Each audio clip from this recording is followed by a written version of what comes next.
Tirenmeksi. Göreceğin o olsun. Allah'ın çağızıkların içinde başını dik olsun. Sımotu dolu sünnükler. Çağırın kanalı oturalım. Laver bırak benim. Ya oğluma kalk diye ortadan o kanal. Şeyden mi? Kıpraklar ya. Ali kutlu Ali. Ali yönüp durma. İyi de ne? Ben iyi de no. Ya gitme çıkart ya. Ya göreceğim o olsun. Söyle hadi sen de oldu.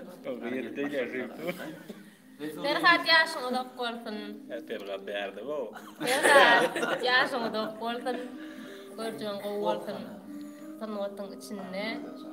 Bir de sizinle bile işleşmek, uzakta işleşmek, ağda bir olmak, uyuşmak, netiyedir. Perhatcan, yaşını din olsun, göreceğin olsun, avrayın belent olsun, çağlan arasında başın dik olsun. Mudama toyga qatnaşalım. Perhatcan Doglan'ın mutlu olsun. Uzak gelsin. Salam adım. Sağ ol.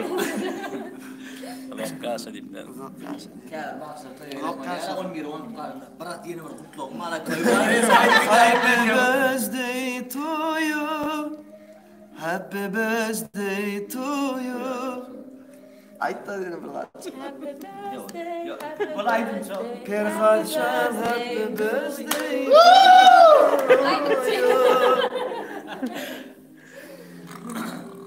Uzak yaşa Perhatcan. Uzak yaşa Perhatcan.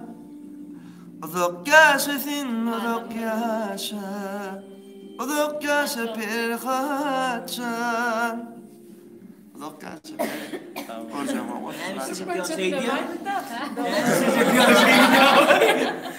Çağırmet hatta Doglan'ın kovalay kıydın.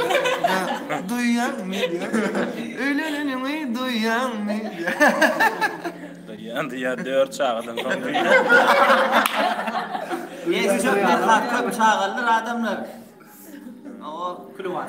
On yaşına yetmek netiyesin böyle. Son yaşına yetme medeniyetten kovlar.